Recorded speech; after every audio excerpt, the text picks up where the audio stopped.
నా బ్రహ్మచర్యం బాకీ చెరిపేసిందమ్మా.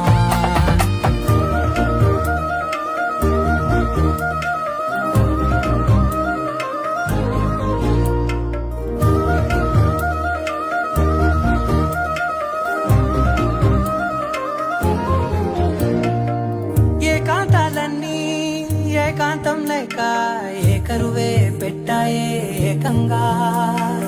సంతోషాలన్నీ సెలవన్నది లేక మనతోనే కొలువయ్యే మొత్తంగా. స్వాగతాలు లేని ఒంట్లో ఉండలేక విరహం